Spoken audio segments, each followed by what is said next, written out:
headphones. It's there, but it's minimal. pretty negligible. That helps for me. Another thing I really like is they added he doesn't automatically draw his sword anymore. This is an option. You can turn it on. That is sick. Yeah, so you actually have to decide which sword to use. Adds so much to it. No, there was just I forget what used to happen, but there was just times where he would, I can't even remember what my problem was, but I know I said it. He would draw like the wrong sword, or something would happen in certain fights where there was a beast and a human. Oh, yeah. Yeah, okay. And it would always just let me choose. Like, what do you, don't pull it out. So that's good. I like that. My other thing is I read on Reddit, of course, just turn the music off. Turn the music completely off, and you just wear headphones, and it's fucking amazing. I actually read that on my first playthrough, and I did that on my first playthrough. Yeah, like I really... but I was selective with it. Like, I didn't do it always, because I think the music's like... I liked it. People didn't. It's interesting, that first area, White Orchard, just has this loop where it keeps going back to this Ebo bit. And it did start to grate on me. I was like, I gotta turn this off. Yeah, but because I would find myself playing and be like, wait, there's music. And I would just turn it back on for a little bit, and then I'd turn it back off. But no, I do agree, though. Just the ambient noise of that is pretty really cool. good. And some of the shit, like the downtrodden peasants are saying, is so hectic. Like, I was just wandering past these guys, and they were talking about... It sounded like that new Game of Thrones episode that we're not allowed to talk about. We didn't talk about it. It was fucking... Well, they were phenomenal. They were talking about, like a battle where they all just got rounded up and cut down for like hours. And like they couldn't escape. And seriously, Game of Thrones, 10 out of 10 episode. Maybe the best episode of the series. Just saying. Not related. Brutal. So stressful. Not related. Continue with The Witcher. Yeah, so I just wanted a big dumb quest thing. I just want to walk around, do quests in a cool world. I want to have sex with the ladies. You can do that. I had sex with multiple. I like Yennefer. I do. I was a Yennefer chick too. I picked Yennefer in the end of my last playthrough. But look, I'm a little bit of a lady killer because I had sex with all of them. Oh, Triss too, and the Swamp and Cassandra, Witch. Yeah. Isn't she the Swamp Witch? Yeah, I think her name's Cassandra, if I'm not mistaken. Cassandra. So I'm not like on a first name basis. And then, I fucking got a good ending with my daughter too, where I just like was a good father. She's actually not Geralt of Rivia's daughter. She's a daughter to me. I raised her. Yes, but not physically. She's a daughter to me. I think you'll find that she is a mere Emperor of Nilfgaard's true-born daughter.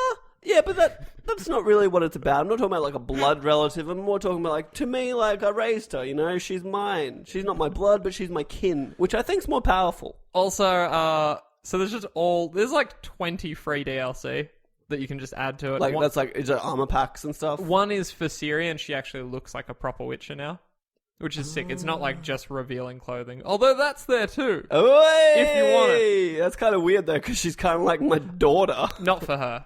For Yen and Triss. So that's fun. We're gonna do a bit of that.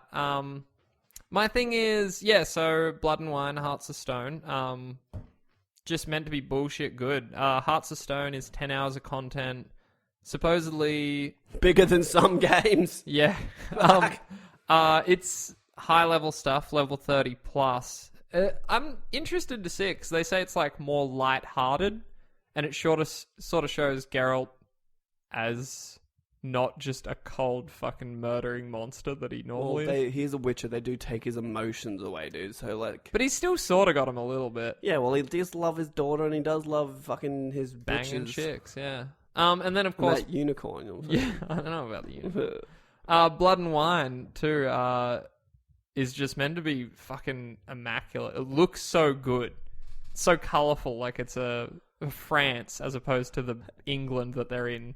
Top of your head, how much are the DLCs? Hearts of Stone's 15, Blood and Wine's 25. That's fucking chill. Yeah, Blood and Wine's 20 hours of content. Well, like, and you just bought Oxenfree for $20. It's 4 hours. Yeah. This DLC is 25 hours for the same amount. And it's like so many new weapons, armor, monsters, quests, everything. Like it's big. You get a house. You get a little fucking vineyard. Okay, I'm going to play it, dude. Fine. I'm not selling you, dude. You twisted my arm and my leg and I'll play it again. I'm sorry. Sometimes I wish games like this had just like...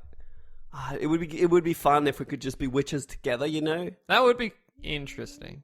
Fun. It would be fun. No, you got the wrong word, dude. Fun. It'd be alright. Now, look, I want to quickly jump back to when I quickly said that I've been playing Borderlands 2. Alright, why the fuck not? We're talking about games It's from years ago. interesting because I'm playing it again, and like, I just remember it being a better game, and it didn't age that well. Borderlands 2. Yeah. Okay. Like, I'm playing it, I'm enjoying it to a point. But it's also like I can't pinpoint it, but it just is like not great. We had talked about it briefly. Is it maybe because you've played the start of it 15 times? Is that part of it? No, because I think there's something mechanically not great about it. I kind of thought it held up pretty well. There's something like with the way guns handle, and sure, I'm only like early days, so I don't have like these amazing guns yet. But I was finding aiming really difficult.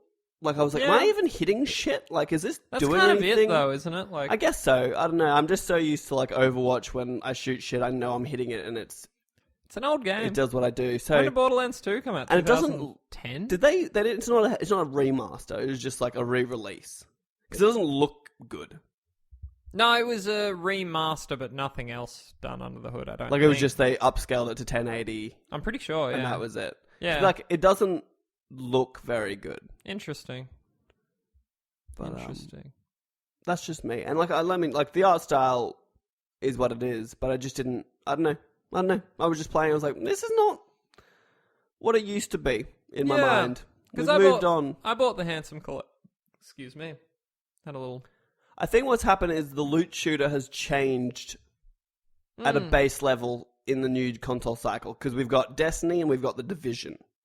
Yeah. Multiplayer loot shooters. God damn it. I actually nearly went, when I was sitting there going, should I get The Witcher again? I looked down to my little collection and saw the Division. I was like, is it time? And I put it in and forgot that I had deleted it, and it was like 40 gig waiting to like install and update. And I was like, look, can't. Just between you and me, I'm not against going back. I just gotta test the waters. But like, I'm not against going back, but it's also like the moment I walk into the dark zone and get killed by like I'll be so off a gear level 160 dude, I'm gonna be like, no, I don't care. I'm sorry, I thought I cared. I don't care. Interesting, yeah. So we're getting a few crackles, like little grindies. I don't know what's going on. What's happening? That's right.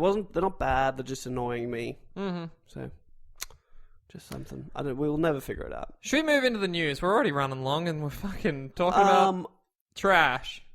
I feel like there was something else. Oh, I started playing Axiom Verge again. I've just been replaying the start of games. That's all I've been doing. That's fine. I replayed the start of SteamWorld Heist, I've replayed the start of Borderlands 2, and I've replayed the fucking start of Axiom Verge. I don't know how you do it. They did a really good job on the Vita port. Okay. I was really worried that because they were using all 4 triggers on the console. Yep. And I was like, how are you going to do it? And they've done what I've always wanted games to do, and they use the fucking touchscreen. The front touch. Yeah. So there's actually... Like no. I love it. I don't like touching my screen. Oh my god, you're such a little bitch. It's the wrong handheld for me, because it's all about touching it, and I don't want to do it. No, that's perfect. Like, the 4 corners of the screen are all designated to, like, hotkeys. As opposed to, I think you had to hold R2 or something to swap weapons and shit. Yeah. And it's just such a little smart thing. Like, I hate... If a game on Vita makes me touch the back touchpad, I don't play it. Yeah, I'm kind of with you. So they did a good job of that. I haven't even gotten as far as I was on PS4. Same with SteamWorld Heist. But they did a good job, and it's a fun game. Yep. And that is all.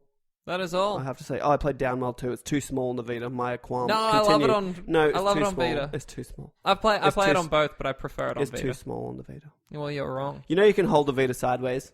I don't like that. I don't like it either. No. It felt because I'm still steering left and right, but it's like up and down. Yeah, no, it doesn't feel right. I was right. like, if this is going to be how it is, they should have set it right so that I'm using the face buttons, right, still, but like maybe do circle as X because it's at the bottom. Yep. And then use the right analog stick as a left analog stick. Ah, yep. And I was like, oh, I could do that, but they didn't do that, and they did it dumb. So, anyway, here we are. Time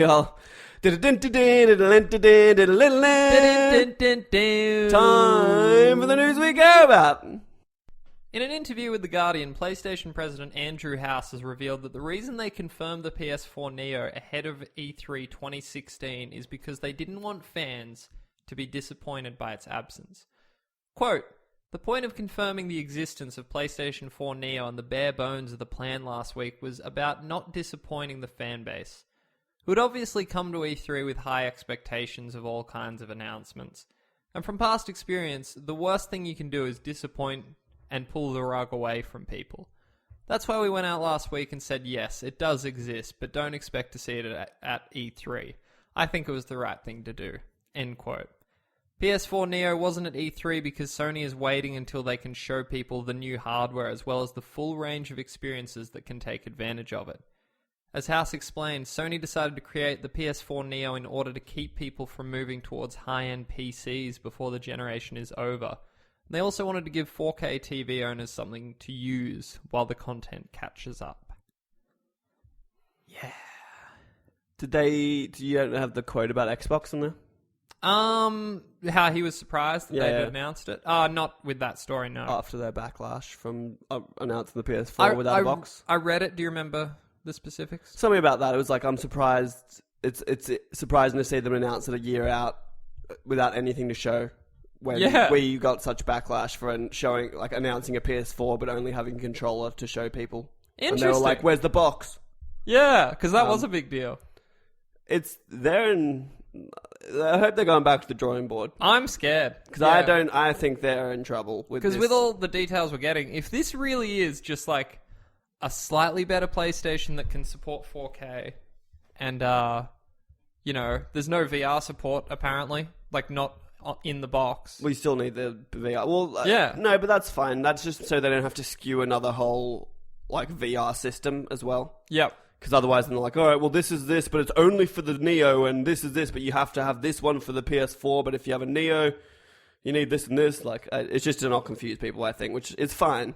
Yeah. If it can render better graphics in the VR, that's all it really needs to be able to do. It is very interesting now, because I feel like Sony are on the back foot. Oh, yeah. Like now, because Patrick Klepek of Kotaku said it best, like, PlayStation's done a stopgap. Actually, I don't know if he exactly said that. He said Microsoft's bowing out of this one and gearing up for the next fight. Yeah. Whereas PlayStation's still hanging around for this one, but they're going to be left behind. Now, see, it could go, I think, one of two ways. I think the way I'm looking at it is PlayStation needs to revise. They need to abort and revise, because I think they really got blindsided by Microsoft. It's just so much more powerful. Yeah, I don't think they anticipated this, and I think if Microsoft is doing what I think they're doing, I think they'll be like, this is a new console. Yeah. They're not going to be like, oh, this is just like an iteration on the same console. They're going to be like, this is a brand new console, but it is 100% backwards compatible. Yep. Everything you bought on the Xbox Live Store will be compatible. Every game you have, you can put in, it'll be compatible. Yep. But it is a brand new powerhouse machine. I think they said that they're going to live alongside each other. They will, but it'll be living alongside each other the same way the PS3 is still technically living against the PS4. Like, yeah, I don't now. One's the favored son, the other is the red-headed stepchild. In my mind, they will either price themselves out of this competition, because I can't imagine this powerhouse being cheap. What if it is? What if they just take a loss? That's what I was thinking. Is Microsoft is a big company, they make a lot of money, and they can just they lose money on it. Yeah, but I don't know. I was just hearing. I've said it before. There was talk at board meetings of just dropping the Xbox from Microsoft's portfolio completely. That was a little while ago. That was a while ago, but I don't think if that was happening in board meetings, I don't think it'd really be a wise move for that division of Microsoft to take such a hit. Yeah, it's true. Because it means they'll only make money on games, and they'll be hemorrhaging money on their actual hardware. I guess Xbox Live itself makes them a lot of money just because of the subscription. Yeah. But I worry they'll price themselves out, and then it's also that if PS4 is not going anywhere, there's already by the time this comes out, I think they're estimating 60 million PS4s out in the wild. Wow. So that's in a year. If that's the case, are developers really going to be like, oh, let's make use of this machine, and we will make games so good, but we can't even play them on the PS4, but then they just lose a huge market? Yeah, it's hard. So are they going to start developing for the lowest common denominator?